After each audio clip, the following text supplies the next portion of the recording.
राम राम भाई और बहनों, आप सभी का केजी की कथाएं चैनल पर हार्दिक स्वागत और अभिनंदन। आज मैं आपको अनंत भगवान की कहानी कथा सुना रहा हूँ, इसलिए बड़े प्रेम आदर और साधु भाव से सुनिए ये अनंत भगवान की कथा। बोलो अनंत भगवान की जय हो, बोलो श्री विष्णु भगवान की जय हो। श्री सूजी बोले कि हे मुनियों, एक समय पुण्य सलीला भागीरथी के किनारे पांडुपुत्र धर्मराज युधिष्ठिर ने जरासंध को मारने के लिए राजसूय यज्ञ किया। भीमसेन व अर्जुन सहित श्री कृष्ण भगवान ने स्वागत पूर्वक अतिथि राजाओं को रत्न रचित यज्ञशाला में ठहराया। मोतियों की झालरों से वे यज्ञशाला इंद्र भवन के समान सुशोभित थी। इसी समय वहां कुरुनंदन दुर्योधन आया। सूखे स्थान को जल युक्त जानकर दुर्योधन वहां पर अपने वस्त्रों को उठाकर सने सने चलने लग गया। ये देख द्रौपदी और सभी स्त्रियां हंस पड़ी। जब दूसरी जगह पर जल युक्त जगह को स्थल समझकर दुर्योधन उस जल में गिर पड़ा, तब तो सभी ऋषिगण, राजा लोग और समस्त रानियां हंस पड़े। सबको हंसते हुए देखकर दुर्योधन अत्यंत कुपित होकर मामा शकुनी सहित वहां से लौट आया, क्योंकि मामा ने यह सलाह दी कि क्रोध को त्याग कर अपने कार्य को देखो और यहाँ से चलो। अतः मामा की सलाह से शीघ्र ही दुर्योधन वापस चला गया। यज्ञ समाप्त होने पर और सभी अतिथि राजी खुशी घर वापस चले गए। घर पहुंचकर दुर्योधन ने युधिष्ठिर आदि पांडवों को जुए के लिए आमंत्रित किया और जुए में वे सारा राज्य, धन, गृह तथा कौशादि सब पांडवों का जीत लिया। पाप रहित पांडवों का सब कुछ जीत कर उसे वनवास दे दिया गया। वे लोग द्रौपदी के साथ जंगलों में रहने लगे। पांडवों का यह हाल देखकर कृष्ण जी बहुत दुखी हुए और पांचों भाइयों को देखने के लिए जिस जंगल में वे रहते थे वहां पहुंचे। श्री सूजी कहते हैं कि हे मुनियों, जंगल में दुखी पांडवों ने जब श्री कृष्ण जी को आते देखा तो हर्ष से गदगद हो सबने प्रणाम किया और परस्पर गले मिले। युधिष्ठिर बोले कि हे केशव, मैं भाइयों व द्रौपदी सहित इस जंगल में दुख को प्राप्त हो रहा हूँ। मैं इस संसार से, इस जंगल से छुटकारा पा सकता हूँ क्या? क्या कोई ऐसा व्रत है जिसके करने से मैं अपना राज्य फिर से पा सकूं, या कोई ऐसे देव की पूजा या व्रत हमें बताइए जिसके करने से मैं इस संकट से मुक्त होकर फिर से राज्य और धन प्राप्त कर सकूं। श्री कृष्ण भगवान बोले, हे धर्मराज, अनंत का व्रत व पूजा ऐसी हैं जिसके करने से सभी प्राणियों के समस्त दोष दूर हो जाते हैं। भाद्रपद के शुक्ल पक्ष की चतुर्दशी को ये व्रत किया जाता है, जिसके करने से सभी कष्टों से मुक्ति हो जाती है।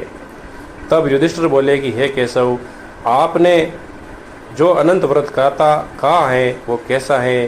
क्या शेष भगवान है अथवा तक्षक है या परमेश्वर को ही अनंत कहते हैं? हे देवेश, मुझ पर कृपा करके विस्तार से बताइए। श्री कृष्ण भगवान बोले कि हे युधिष्ठिर, अनंत मैं ही हूँ।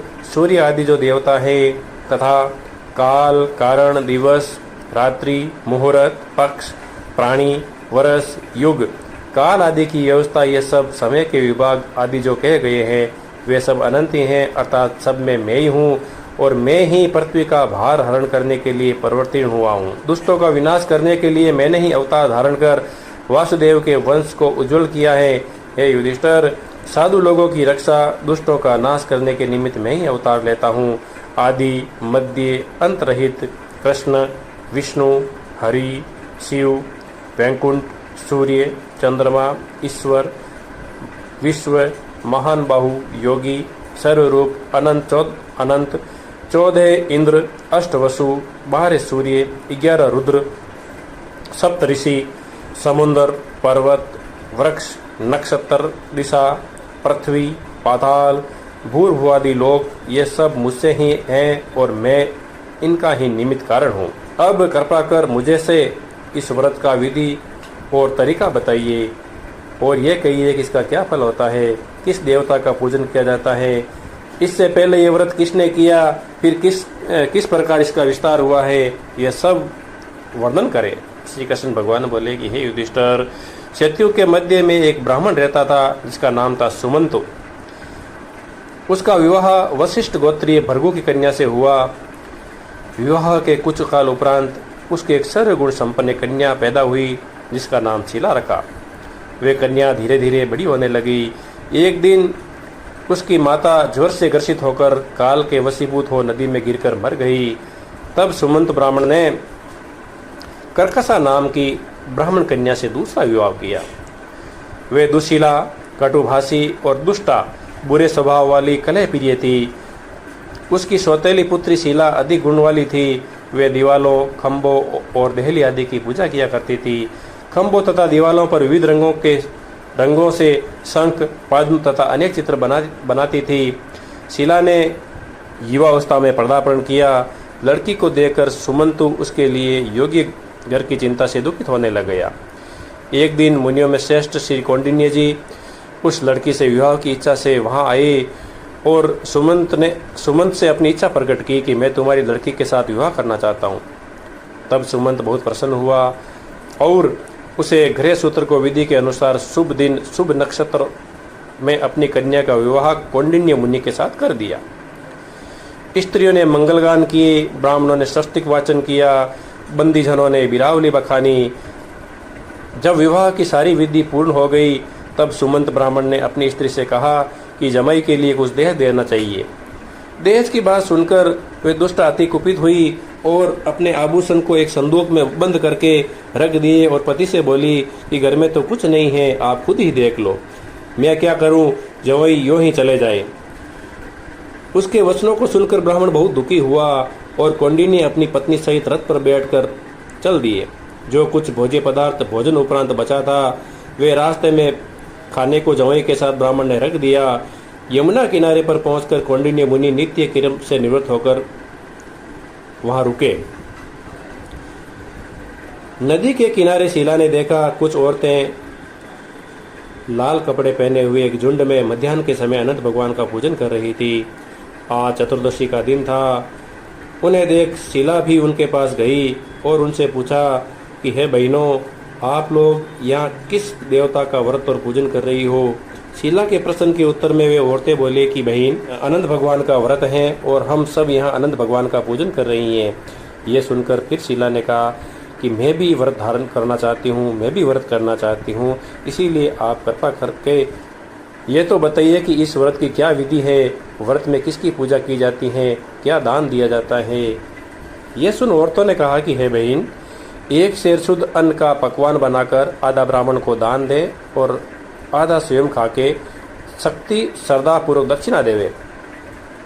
ये व्रत किसी नदी के तीर पर करना चाहिए और वहाँ पर अनंत भगवान की कथा सुने। कुशा के शेषनाग बनाकर बांस की टोकरी में रखे, फिर स्नान आदि से निवृत्त होकर उसका पूजन करे। धूप दीप नैवेद्य पकवान से उनकी पूजा करे। इसके बाद मजबूत सूत लेकर औरतें अपनी बाई भुजा में बांध दें। यदि पुरुष पूजन करते हैं तो दाई भुजा में बांधे। सूत बांधते समय ये मंत्र पढ़े, कहे कि हे अनंत, इस संसार समुद्र में ही डूबा रहा हूँ, आप मुझे उबारिए। आप इस अनंत रूपी सूत में विराजमान हैं, आपको बारंबार नमस्कार है। उस अनंत सूत्र को बांधने के बाद चित्त स्थिर कर उस आदि अंत रहित परमेश्वर का ध्यान करे। हे बहन, यही व्रत का विधान है। भगवान श्री कृष्ण बोले कि हे युधिष्ठिर, इस प्रकार उन स्त्रियों से व्रत का विधान सुनकर शीला बहुत प्रसन्न हुई। फिर उसने 14 गांठ लगाकर वह सूत्र अपनी भुजा में बांधा और व्रत भी किया। मार्ग के लिए जो भोजन बचा था उसमें से आधा ब्राह्मण को दान दे दिया। थोड़ा सा स्वयं खाकर पति के साथ रथ में बैठकर चल दी।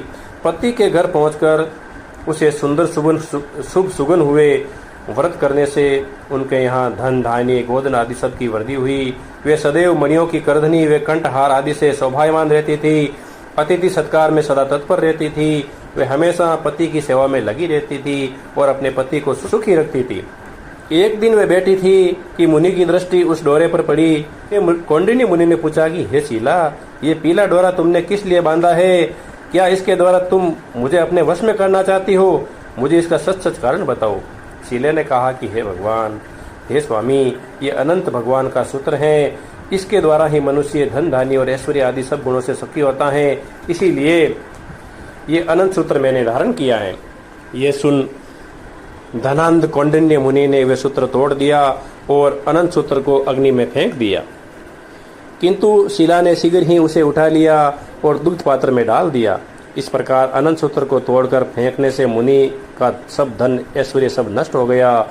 गायों की चोरी हो गई, घर में आग लग गई, धन धान्य सब नष्ट हो गया और बंधु बांधव भी दुश्मन हो गए। आप तो जानते ही हो कि बिना पैसे के कौन किसी का दुश्मन, कौन किसका मित्र होता है। मित्र कोई नहीं होता, सब पैसों के लालच में मित्र बनते हैं। परिवार में भी कलह प्रवेश कर गया। इस प्रकार अनंत भगवान का निरादर करने से कौंडिन्य के घर में दारिद्र्य का निवास हो गया। श्री कृष्ण बोले कि हे धर्मराज, पड़ोसियों ने भी वार्तालाप करना बंद कर दिया। तन मन धन सबसे अत्यंत कष्ट को प्राप्त हुए। कौंडिन्य अति दुखित होकर एक दिन अपनी स्त्री से बोले कि हे शीला, ये यकायक कैसी विपत्ति आ गई है, जिसके प्रभाव से मेरे पास जो सब कुछ था अब कुछ भी नहीं रहा है। यहाँ तक कि बंधु बांधवों से कलह हो गया है, कोई मुझसे बात भी नहीं करता। यही कारण है। ये किस बात का फल है? क्या तुम कुछ बता सकती हो कि अब मेरी स्थिति में कैसे सुधार हो सकता है? तब शीला मीठी वाणी से समझाकर कहने लगे कि हे नाथ, उस दिन जो आपने अनंत सूत्र तोड़कर फेंक दिया था और अनंत की अपशब्दों में निंदा की थी, उसी का दंड आज आपको भोगना पड़ रहा है। हे महाराज, आप उसी के निमित्त कुछ करिए, तभी आपका भला हो सकता है। अपनी पत्नी की बात सुनकर कौंडिन्य जी ने भगवान का स्मरण किया और गृह त्याग कर वन में तपस्या करने लगे। रात दिन यही विचार करता कि मैं कहाँ पर उस प्रभु को ढूंढूं जिनकी कृपा से मुझे हर प्रकार का सुख प्राप्त होवे, जिनकी निंदा से मेरा सब कुछ नष्ट हो गया। ये धन ही इसका मूल कारण था, जिसके कारण मुझे दुख हुआ है। इस प्रकार चिंताएं करते हुए वन में घूमते घूमते एक दिन वन में उन्होंने फलों से लदे हुए एक आम के वृक्ष को देखा, जिसके फलों को कोई नहीं खा रहा था। वे सड़ रहे थे, पक्षी तक उस पेड़ पर नहीं बैठ रहे थे। कौंडिन्य मुनि ने उस पेड़ से पूछा कि अनंत भगवान को तुमने कहीं देखा है क्या? यदि कहीं देखा हो तो कृपा करके मुझसे कहिए। तब वो पेड़ बोला, मैंने अनंत भगवान को नहीं देखा। तब तो मुनि बहुत खिन्न हुआ और दुखी हृदय से वहां से चल दिए। श्री कृष्ण भगवान बोले कि हे युधिष्ठिर, इस प्रकार अनंत भगवान का पता न मिलने पर कौंडिन्य मुनि आगे बढ़े और उनके मन में आशा लगी हुई थी कि किसी न किसी प्रकार अनंत भगवान का साक्षात्कार हो ही जाएगा। इसी आशा से वन में भ्रमण कर रहे। आगे चलकर अकस्मात ही एक गाय के दर्शन हुए जो बछड़े सहित थी। मुनि ने उससे पूछा कि हे माता, क्या तुमने कहीं अनंत भगवान को देखा? तब गाय माता बोली, हे विपर, मैं नहीं जानती कि अनंत कौन है, देखना तो दूर की बात है। मुनि वहां से तो आगे बढ़े और क्या देखते हैं कि एक बैल घास चर रहा था। मुनि ने पूछा कि हे वृषभ, क्या तूने अनंत भगवान को देखा है? कभी तूने उनका दर्शन किया है? बैल ने उत्तर दिया कि हे युधिष्ठिर, मैंने कहीं भी अनंत को नहीं देखा। वहां से मुनि आगे चले। मार्ग में दो सुंदर तलैया थी, जिनमें सुंदर कमल व कुमुद खिले हुए थे। इससे उनकी शोभा और भी बढ़ रही थी। अनेक प्रकार के पक्षी जैसे चकवा, चकवी, बगले, सारस, हंस उसमें झल क्रीड़ा कर रहे थे। समुद्र सुंदर सुंदर लहरें उड़ रही थी, आपस में उछल कूद कर खेलती हुई बालिका सी प्रतीत होती थी। उन तलैयों को देखकर मुनि जी बोले कि हे तलैयों, हे पुष्करणियों, क्या तुमने अनंत भगवान को कहीं देखा है क्या? यदि देखा हो तो कृपा करके मुझसे कहिए। मुनि का प्रश्न सुनकर पुष्करणियां बोली कि हे विपर, हम नहीं जानती कि अनंत भगवान कैसे हैं, क्योंकि हमने उन्हें कभी नहीं देखा। मुनि हर बार अपने प्रश्न का उत्तर नकारात्मक रूप में पाकर बड़ा दुखी होकर फिर आगे बढ़ा। चलते चलते आगे उन्हें गधा मिला। गधे से भी उसने पूछा, किंतु उसने भी उत्तर वही दिया जो सबने दिया था। तब तो मुनि निराश हो गया। मुनि आगे बढ़े जा रहे थे। कुछ आगे चलकर एक हाथी मिला। हाथी से पूछा कि हे गजराज, क्या तुमने अनंत भगवान को देखा है? हाथी ने उत्तर दिया कि हे मुनि, मैंने अनंत भगवान को कहीं नहीं देखा। इस प्रकार सब ओर से निराशा ही मिली। आखिरकार वे मुनि जंगल में आंख बूंद कर बैठ गए और दुखित हो ऊंचे ऊंचे श्वास लेने लगे तथा मूर्छित हो धराशायी हो गए तथा अपने शरीर की भी शुद्धि नहीं रही। इस प्रकार मूर्छावस्था में कुछ देर रहे। जब होश आया तो अनंत अनंत रटते हुए उठ बैठे और ये प्रण किया कि अपने शरीर को छोड़ दूंगा। बिना अनंत भगवान के दर्शन किए जीवन व्यर्थ है। इस तरह जीवन का मोह छोड़कर मुनि ने एक पेड़ में फांसी के लिए रस्सी लटकाई। जो ही फंदा गले में डालने को हुए तो अनंत भगवान प्रकट हो गए। बोलो अनंत भगवान की जय हो। वे एक व्रत ब्राह्मण का रूप धारण करके मुनि के पास आया और प्रेम भरी वाणी से मुनि का हाथ पकड़कर बोले कि हे विप्र मेरे साथ चलो। ऐसा कहकर और मुनि को अपने साथ लिए एक पर्वत की कंदरा में चले गए। मुनि ने देखा कि वहाँ एक सुंदर नगरी है जहाँ स्त्री और पुरुष निवास करते हैं। उस नगरी में कौंडिन्य मुनि को अनंत भगवान का दर्शन हुआ। देवादिदेव सदैव अजैव ऐसे विश्वरूप अनंत भगवान को देखकर मुनि गदगद हो गई और विहल कंठ से स्तुति करने लगे। मुनि बोले कि हे पुंडरीकाक्ष, मैं महाअधम और पापी हूँ तथा पाप से ही उत्पन्न हूँ, आप मेरी रक्षा करिए। मुनि की स्थिति सुनकर अनंत भगवान बोले कि हे मुनिराज, मैं तुमसे खुश हूँ, तुम बिना किसी भय से अपने हृदय की बात मुझसे कह सकते हो। तब भगवान की अभयप्रद वाणी को सुनकर मुनि बोले कि हे भगवान, मैं धन और ऐश्वर्य के मध्य में चूर था, मैंने घमंड से आपका अपमान किया है और अनंत का डोरा तोड़कर फेंक दिया, उसी का फल मुझे भोगना पड़ा। मेरा धन ऐश्वर्य सभी नष्ट हो गया। हे प्रभु, मैं अपने जीवन से निराश हो आपकी शरण में आया हूँ। हे देवों के देव, आपने कृपा करके मुझे दर्शन दिए और मेरे जीवन को सार्थक बना दिया है। हे विश्वरूप, मेरे इस पाप कर्म का प्रायश्चित बताइए। अनंत भगवान बोले कि हे मुनि, अब तुम शीघ्र ही अपने घर को जाओ और 14 वर्ष पर्यंत अनंत भगवान का व्रत का अनुष्ठान करो, तब तुम्हारे सब पापों का नाश होगा। हे विप्रवर, मेरे वर से तुझे अटल भक्ति मिलेगी, संसार की कोई भी शक्ति अब तुझे भक्ति से विमुख नहीं कर सकेगी। हे ब्राह्मण, जिस रास्ते से मेरे पास आए उसी रास्ते से अपने घर को लौटो। अनंत भगवान के ऐसे वचन सुनकर मुनि बोले कि हे प्रभु, मैं आपकी खोज में वन में भटक रहा था, तब मैंने जंगल में आम का पेड़, गाय, वृषभ, कमल पुष्पों से सुशोभित 2 पुष्करणी, गधा, हाथी और ब्राह्मण देखे और मैंने उनसे वार्तालाप भी किया। कृपा करके मुझे ये बताने का अनुग्रह कीजिए कि वे कौन थे। भगवान बोले कि हे विप्र, पहले जो तुमने आम का पेड़ देखा था वे पूर्व जन्म एक विद्वान ब्राह्मण था जो विद्यार्थियों को विद्यादान नहीं करता था, उसी के पाप से वो वृक्ष हुआ। दूसरी वो गाय तूने देखी वो पृथ्वी थी, उसने पूर्व ही बीज चुरा लिया और बैल धर्म था। वे दोनों पुष्करणीय थी, वो ब्राह्मणी थी, वे ब्राह्मण और अतिथियों का सत्कार नहीं करती थी, इसी पाप से वो पुष्करणीय हुई और धर्म अधर्म के कारण एक दूसरे से लहराती रहती थी। वे गधा जो तुमसे मिला वे क्रोध था, जो तुमने हाथी देखा वो मद था, और जो व्रत ब्राह्मण तुम्हें यहाँ तक लाया वे मैं अनंत खुद ही हूँ, मैं अनंत भगवान ही था। ये कर अनंत भगवान अंतर्ध्यान हो गए। तब मुनि जी अपने घर को वापस आए। श्री कृष्ण भगवान बोले कि हे युधिष्ठिर, अपने घर में आकर विप्र ने 14 वर्ष पर्यंत व्रत किया और अनंत भगवान ने जिस तरह कहा था वे सब सुखों को भोगकर अंत समय में भगवान का ध्यान करते हुए मोक्ष को प्राप्त हुआ। हे पांडव नंदन युधिष्ठिर, इसी तरह तुम 14 वर्ष अनंत का व्रत करो, कथा स्मरण करो। हे धर्मराज, ये समस्त व्रतों में उत्तम व्रत मैंने तुमसे बताया है। इस व्रत को विधि पूर्वक करने से मनुष्य सभी पापों से छूटकर अनंत लोक को पहुंचता है। जो इस संसार में सुख से रहना चाहते हैं वे विश्व रूप अनंत भगवान का पूजन और व्रत करके अपने हाथ में 14 गांठ लगाकर अनंत भगवान को डोरा बांधे और अंत में भगवान के लोक में प्राप्त करें। बोलो अनंत भगवान की जय हो, बोलो विष्णु भगवान की जय हो, बोली विष्णु भगवान की जय हो। अब हम भगवान की आरती करते हैं।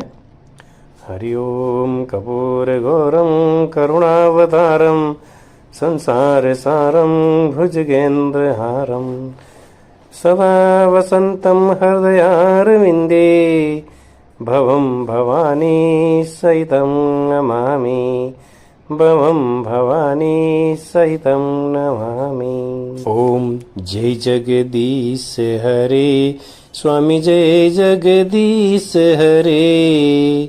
भक्त जनों के संकट, दास जनों के संकट क्षण में दूर करे। ओम जय जगदीश हरे। जो ध्यावे फल पावे, दुख विन से मन का, स्वामी दुख विन से मन का। सुख संपत्ति घर आवे, सुख संपत्ति घर आवे, कष्ट मिटे तन का। ओम जय जगदीश हरे। मात पिता तुम मेरे, शरण कहूँ किसकी, स्वामी शरण कहूँ मैं किसकी।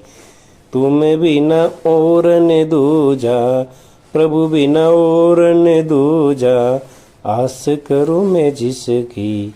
ओम जय जगदीश हरे। तुम पूर्ण परमात्मा, तुम अंतर्यामी, स्वामी तुम अंतर्यामी। पार ब्रह्म परमेश्वर, पार ब्रह्म परमेश्वर, तुम सबके स्वामी। ओम जय जगदीश हरे। तुम करुणा के सागर, तुम पालन करता, स्वामी तुम पालन करता। मैं मुहूर्ख खल कामी, मैं सेवक आप स्वामी, कृपा करो भरता। ओम जय जगदीश हरे। तुम हो एक अगोचर, सबके प्राणपति, स्वामी सबके प्राणपति। किस विध मिलूं हूँ दयामय, किस विध मिलूं हूँ दयालु, आपको मैं कुमति। ओम जय जगदीश हरे। दीन बंधु दुख हरता, तुम रक्षक मेरे, स्वामी तुम ठाकुर मेरे। करुणा हस्त बढ़ावो, करुणा हस्त बढ़ावो, द्वार पड़ा तेरे। ओम जय जगदीश हरे। विषय विकार मिटाओ, पाप हरो देवा, स्वामी कष्ट हरो देवा। श्रद्धा भक्ति बढ़ावो, श्रद्धा प्रेम बढ़ावो, संतन की सेवा। ओम जय जगदीश हरे। तन मन धन सब कुछ है तेरा, स्वामी सब कुछ है तेरा। तेरा तुझको अर्पण, आप कहा आपको हो अर्पण, क्या लागे मेरा। ओम जय जगदीश हरे। श्री बार ब्रह्म परमेश्वर जी की आरती, जो कोई नर गावे, जन पाप परा जावे। जाने घर लक्ष्मी जी आवे, जाने नव निंद होई जावे। वो जाना मन शुद्ध होई जावे, वो तो भक्ति मुक्ति पावे। कहते शिवानंद स्वामी, रटते भोलानंद स्वामी, इच्छा फल पावे। ओम जय जगदीश हरे। ओम जय जगदीश हरे। स्वामी जय जगदीश हरे। भक्त जनों के संकट, दास जनों के संकट, क्षण में दूर करे। ओम जय जगदीश हरे। बोलो जगदीश भगवान की जय। अब चलो हम पुष्पांजलि प्रदान करते हैं भगवान को। हरि ओम। सुमन सुगंधित सुमन सुबह, सुमन सुगंधि सुजान, पुष्पांजलि अर्पण करूं मेरे प्रभु आप करो स्वीकार। मेरे देह महादेव करो स्वीकार, मेरे विष्णु भगवान आप करो स्वीकार। बाबा बाबा सब कहे, मैया कहे न कोई, बाबा के दरबार में मैया करे सोई। मंत्रहीनम क्रियाहीनम भक्तिहीनम जनार्दनम, यत् पूजितं मया देवे परिपूर्णं तदोस्तु मे। आवाहमि न जानामि, न जानामि न विसर्जनम, पूजा चवे न जानामि समस्त परमेश्वर परमेश्वर। सेवा पूजा बंदगी सभी आपके हाथ, हम तो कुछ जानत नहीं, आप जानो समस्त देवी देवता महाराज। आप जानो अनंत भगवान महाराज, आप जानो विष्णु भगवान। बोलो अनंत भगवान की जय हो, बोलो विष्णु भगवान की जय हो।